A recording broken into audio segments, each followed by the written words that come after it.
warahmatullahi wabarakatuh.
La ilaha illallah.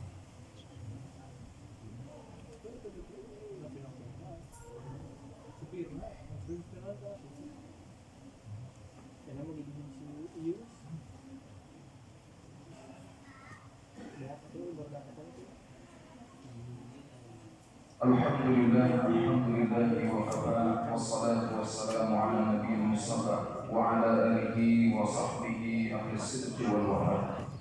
Asyhadu an la ilaha illallah wahdahu la syarika lahu wa asyhadu anna Muhammadan abduhu wa rasuluhu la nabiyya wa la rasula ba'dahu.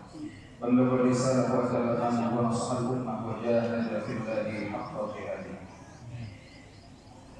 Ayyuhal mu'minun, usi nafsi bittaqwallah faqad fazal muttaqun. Qala Allah Ta'ala fil Qur'anil Karim, a'udzu billahi minasyaitonir rajim. Bismillahirrahmanirrahim. Ya ayyuhalladzina amanu taqullaha wa qulu qawlan sadida yuslih lakum a'malakum wa yaghfir lakum dhunubakum wa may yuti'illah wa rasulahu faqad faza fawzan 'azima. Shadaqallahul 'azim. Hadirin jemaah salat Jumat rahimakumullah. Sebelum khatib menyampaikan khutbah pada kesempatan siang hari ini, Al-Fakir berwasiat kepada diri pribadi dan juga kepada seluruh jemaah semuanya untuk bersama-sama meningkatkan ketakwaan kita kepada Allah Subhanahu wa Ta'ala. Sebab dengan takwa merupakan bekal terbaik kita menghadapi kehidupan akhirat kelak, di samping sebagai perisai diri kita dalam rangka menjalankan perintah Allah Subhanahu wa Ta'ala dan menjauhi larangan-larangannya. Hadirin jemaah salat Jumat rahimakumullah, kita tahu bahwa hati adalah unsur yang sangat penting dalam diri kita. Bahkan hati menjadi pendorong sekaligus penentu dari perilaku-perilaku baik yang akan kita lakukan di masa yang akan datang. Pada saat yang sama, hati juga dapat menjadi sarana untuk mencegah sikap-sikap kita akan semua hal-hal yang dilarang oleh Allah Subhanahu wa Ta'ala di dalam agamanya, yaitu agama Islam. Itu sebabnya kita mesti menjaga hati dari segala hal yang merusak, sehingga hati ini terus hidup mengajak terhadap kebaikan sebagai bekal kita di dunia untuk menghadapi kehidupan berikutnya, yaitu di akhirat. Rasulullah SAW telah mengingatkan kita semua bahwa ala wa inna fil jasadi mudghah idza salahat salahal jasadu kulluh wa idza fasadat fasada jasadu kulluh ala wa hiya qalb. Yang artinya ingatlah bahwa dalam tubuh itu ada segumpal daging. Jika daging itu baik, maka baik pula seluruh tubuhnya. Jika daging itu rusak, maka rusak pula seluruh tubuhnya. Daging tersebut ialah hati. Hadis riwayat Bukhari.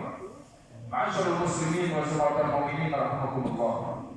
Sabda Rasulullah SAW tersebut harus menjadi pengingat kita bersama bahwa agar jangan sampai hati ini rusak ataupun mati, sehingga tak punya sensitivitas terhadap apapun, tidak peka terhadap apapun, termasuk terhadap petunjuk dan ajakan-ajakan istiqomah melaksanakan aneka kebaikan-kebaikan sebagaimana yang digariskan dalam syariat Islam.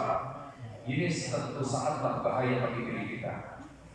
Orang yang hatinya sudah mati, ia hidup hanya dengan raganya saja, tapi sesungguhnya kosong akan nilai-nilai spiritual, Imam Ibnu Athaillah dalam matan Al-Hikam yang menyebutkan tanda hati seseorang yang sedang mati, min alamatil mautil qalbi adamul husni ala ma fataka minal muwafiqati wa tarkun nadami ala ma fa'alta min wujudi az-zalal.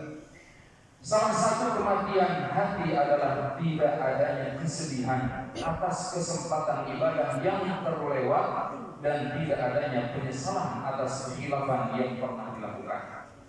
Demikian ini sama halnya dengan apa yang dijelaskan Syekh Ibnu Ajibah. Namun beliau menambahkan satu lagi tanda hati yang sudah mati. Pertama, tidak bersedih atas kesempatan ibadah yang terlewat.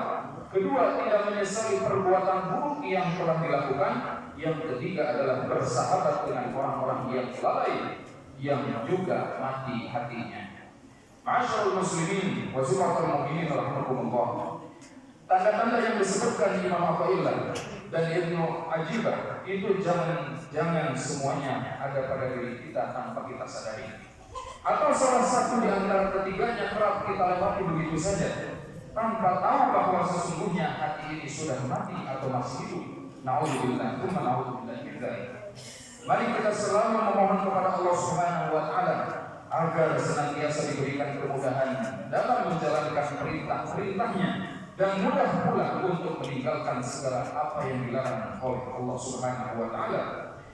Manusia tentu saja memiliki dosa kepada Allah, senantiasa bermaksiat, maksiat kecil ataupun besar, dosa kecil ataupun dosa besar, disengaja ataupun tidak. Tapi ingat bahwa rahmat dan ampunan Allah tidak ada habisnya.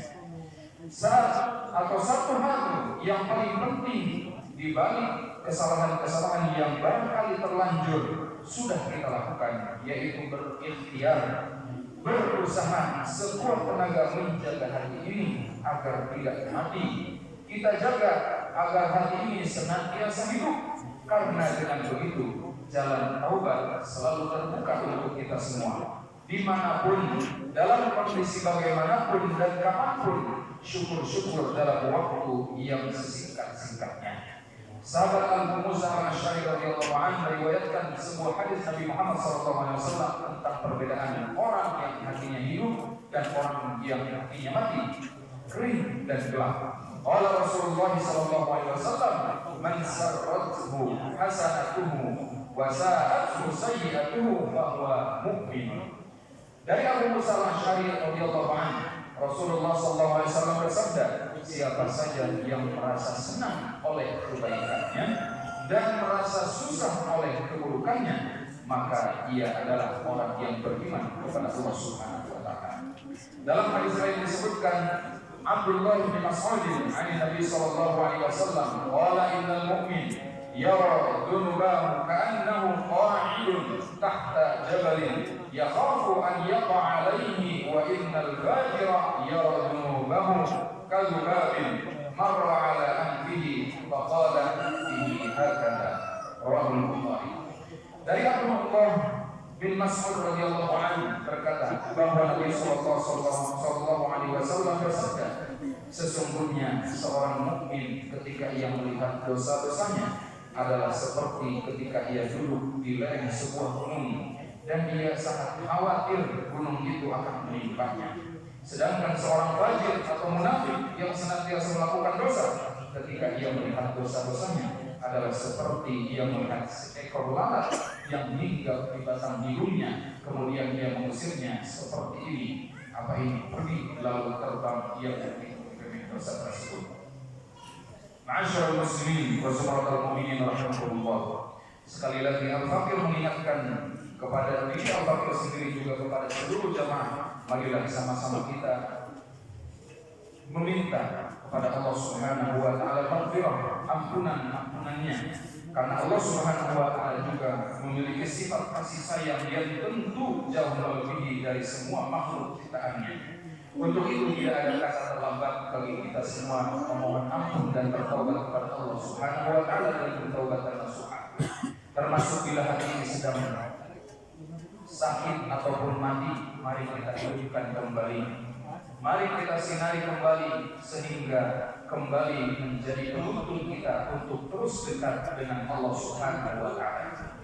Dijelaskan dalam kitab Kifayatul Awliya karya Sayyid Abu Bakar, ada 5 hal yang dapat mengobati hati yang mati ataupun sakit sehingga hati tersebut bisa hidup kembali. Yang pertama adalah Iqra'ul Quran, bacalah Al-Quran. Membaca Al-Quran dengan penghayatan arti dan makna. Yang kedua adalah membiasakan diri dalam kondisi tidak kenyang atau dengan banyak berpuasa.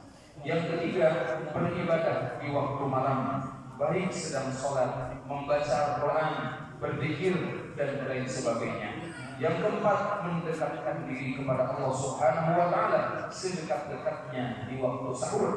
Kelima, berkumpul dengan orang-orang soleh yang dapat membimbing dan menjadi cermin kehidupan yang lebih baik. Semoga Allah Subhanahu wa Ta'ala menjadikan hati kita senantiasa hidup untuk senantiasa mendekatkan diri untuk memperoleh ampunan dan ridhonya. Amin ya Allah ya rabbal alamin. Barakallahu li wa lakum fil ayati wa dzikril hakim wa taqabbalu minni wa minkum tilawatahu innahu huwas samiul alim.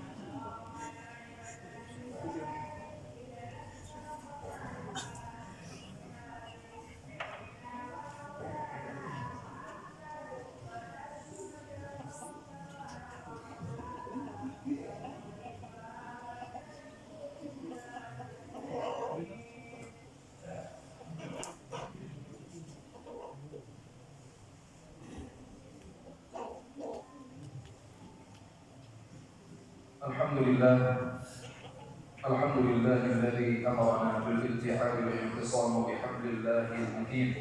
Asyhadu an la ilaha illallah wa la syarika lah. Iyyahu na'budu wa iyyahu nasta'in.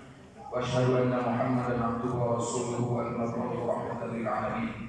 Allahumma shalli ala sayyidina Muhammadin wa ala alihi wa ashabihi ajma'in.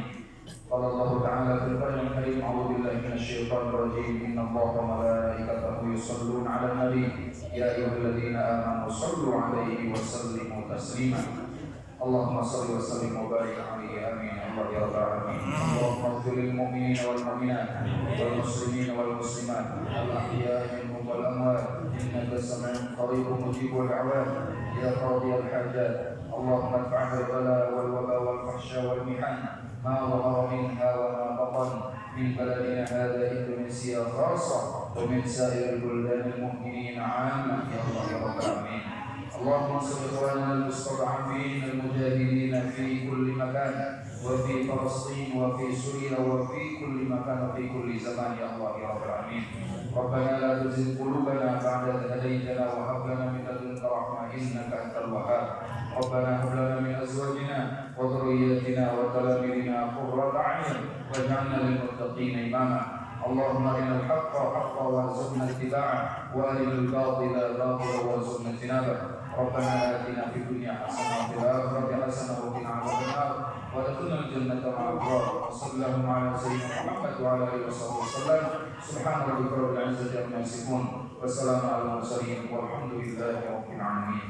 عباد الله إن الله يأمركم بالعدل والإحسان وإيتاء ذي القربى وينهى عن الفحشاء والمنكر والبغي يعظكم لعلكم تذكرون. فاستغفروا الله لي ولكم. أقيموا الصلاة.